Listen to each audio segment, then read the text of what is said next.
Hey, party people. Let's talk about the most recent haute couture collections. There are a lot of people out there giving their opinions on the collections, but in this video, I want to deep dive on the color usage across the season.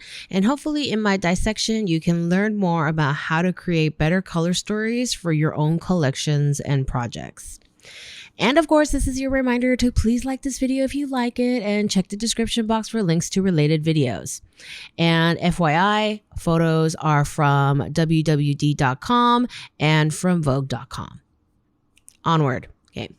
Haute couture customers can ask for pretty much any piece to be made in different colors, but the creative directors of these couture houses choose color stories to create a specific presentation experience, to create a specific mood, visual impact, all these things. And in ready-to-wear runway shows, many of the garments are available in different colorways, but specific colors are chosen for the runway presentation, similarly for visual impact, etc., etc.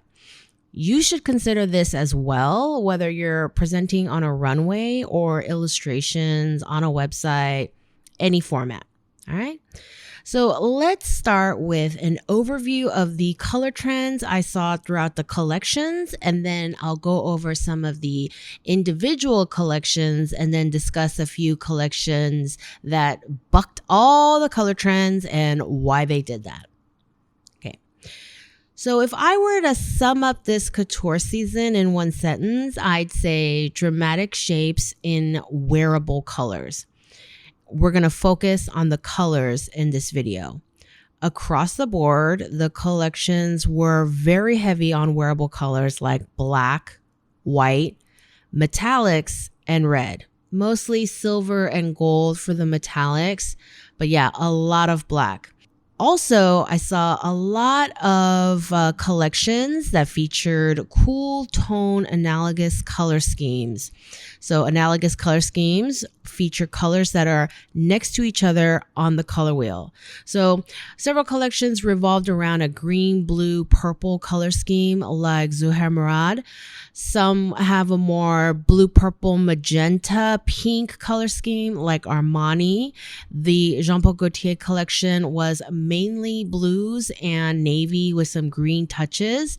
But yeah, overwhelmingly more cool colors across the collections. There were lots of pastels. Pastels, basically a cute word for tint, which is color plus white. Pastels in color psychology are used to soothe. So, are we doing that nearing the end of the pandemic, soothing our frayed nerves vibe? The we need some soft prettiness at the brink of the end of the world vibes? We need a break from angry maps that scream danger, danger, code red, code orange vibes? Maybe. Because we also have the aforementioned cool tones, lots of blues and blue greens and blue purple. So lots of cool soothing colors and soothing pastels and liberal doses of Baker Miller pink, a color historically used to soothe. Yes, you heard that correctly. You can Google Baker Miller pink and read more about the history, but this pink was basically used to paint the insides of prisons to calm inmates down. And there were studies that claimed that looking at this color lowered your blood pressure. Much of this has been debunked, but I do find it amusing that there were so many looks featuring slight variations of Baker Miller pink on the runways. It's a bit like Freud, where Freud has largely been debunked, but his ideas still linger to this day.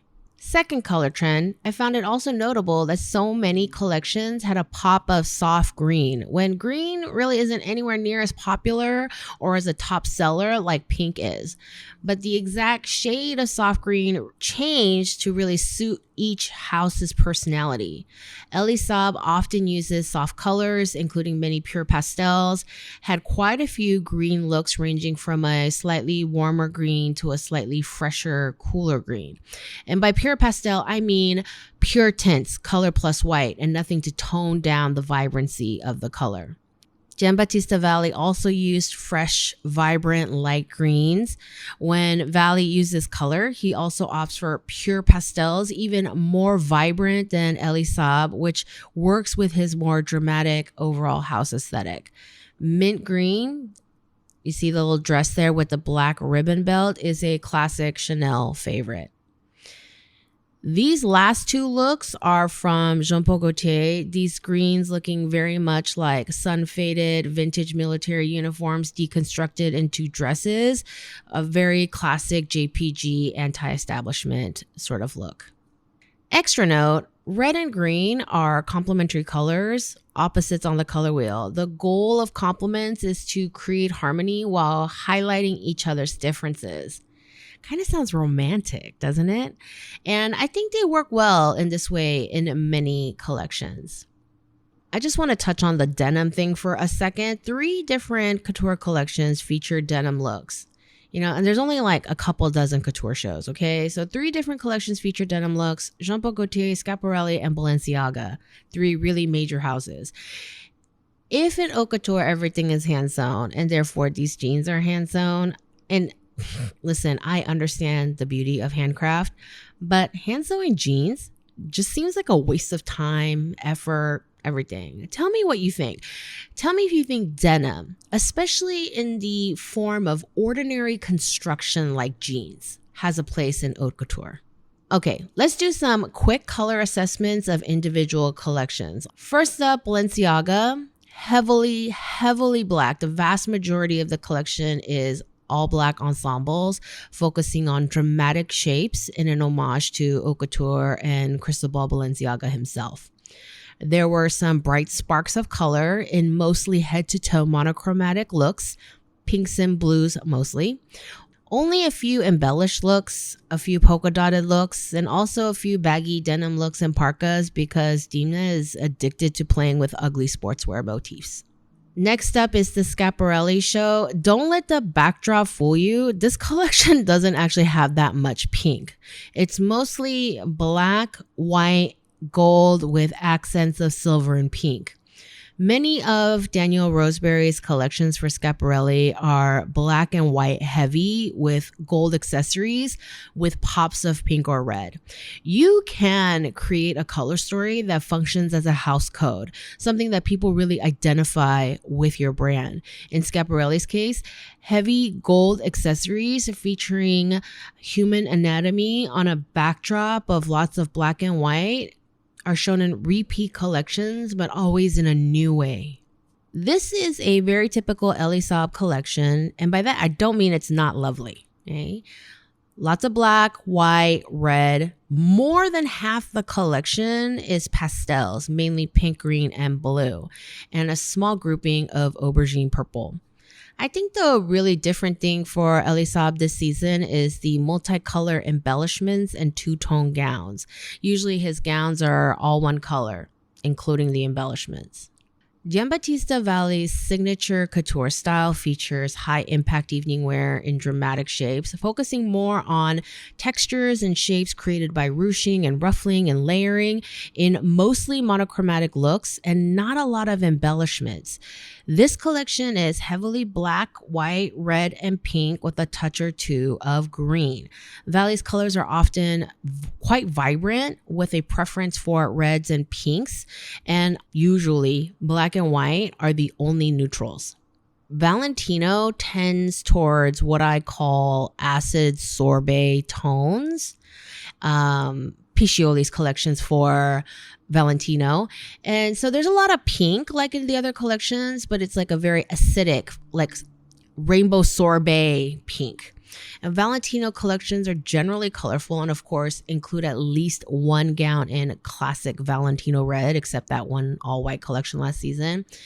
And I think Piscioli's genius really lies in his artful color combinations in both color combo ensembles and colors used together in print or embellishment. If you are familiar with my runway reviews or just my opinions on color in general, you already know I've often waxed poetic about Piscioli's usage of color. I think he is brilliant with color. Armani is always thinking about their customer, and their clientele is mature, sophisticated, prefers a more understated glamour, and that includes more muted colors. This collection has many of the pinks, blues, and purples that were popular this season, but in more subdued tones.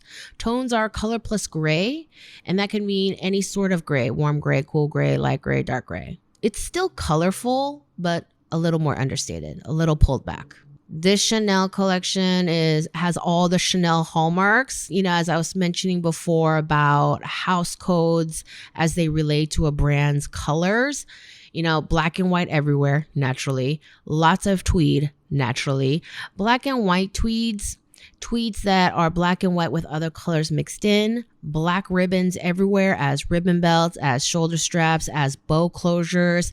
Lots of this season's pastels, and the red I mentioned before sprinkled everywhere, mixed in with tweeds as accents, like that. This is Christian Dior, and at first glance, you may think that these colors are really different from the trends I mentioned, but not really. This palette is basically a muted version of the color trends I mentioned before.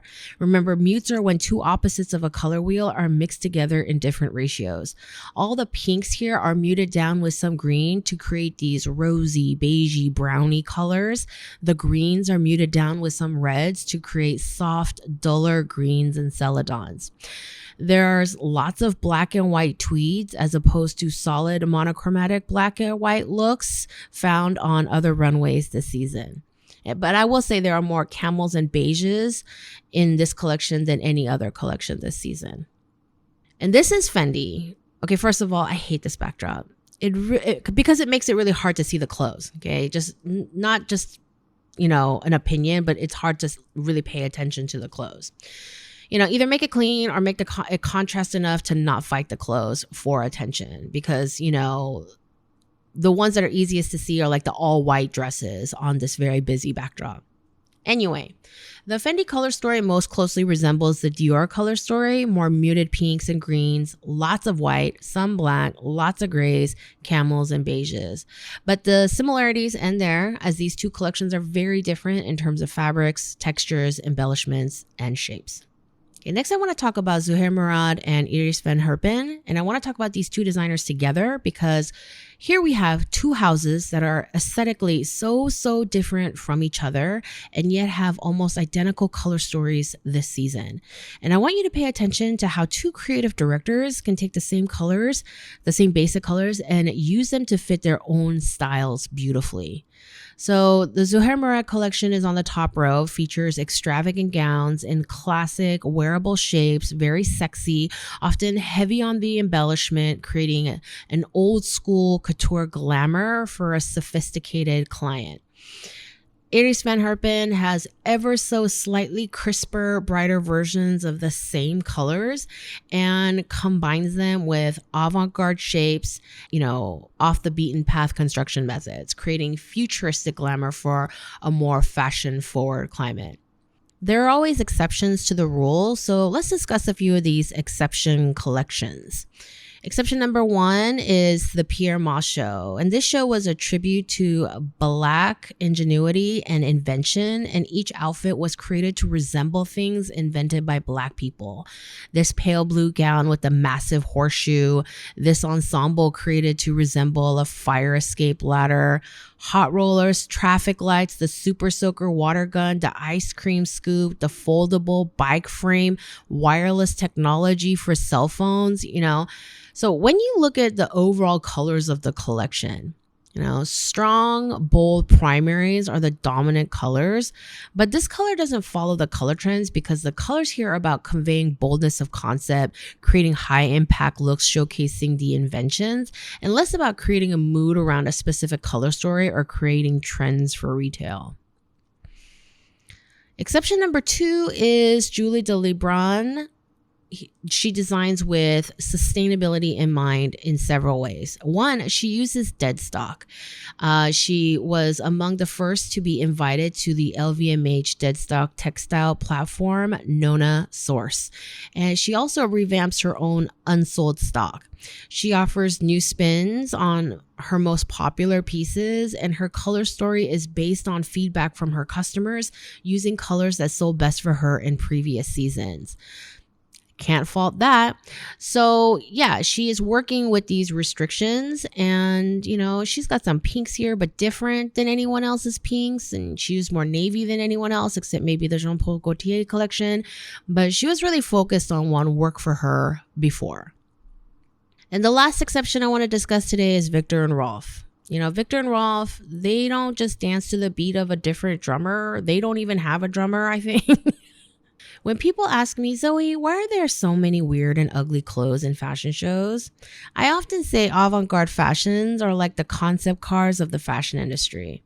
Viktor and Rolf collections are always a series of outlandish, fun, occasionally bizarre concept cars, and their collections and their clothes are chosen to, illustrate concepts more than anything. And there are a lot of colors here that intersect the color trends I discussed before, especially the pinks and baby blues. But here again, the colors are more to reinforce concept rather than set trends. And listen, I know what I said about the Fendi show. I don't mind the busy background here as much because the background is part of the storytelling here and doesn't distract from the clothes. It works with the clothes to create a tableau. One last tidbit before I go. This video is really all about color, but I wanted to add one little thing, okay? There were a lot of things to love in the collections overall, but I love this short volume trend that I see happening, and I hope this trend really picks up in ready to wear.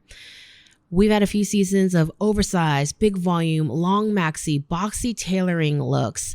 But this couture season, I saw a lot of these truncated volume pieces, these big voluminous accessories, these extra volume pieces and sections with some short in the front pieces I'm enjoying them more than the overwhelming all over the body volume.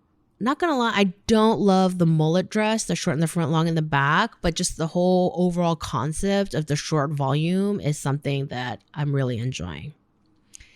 And that's it for today's video. Please give this video a thumbs up if you learned something new today. The likes really do help my channel. And drop me a comment if you want more runway review videos like this one.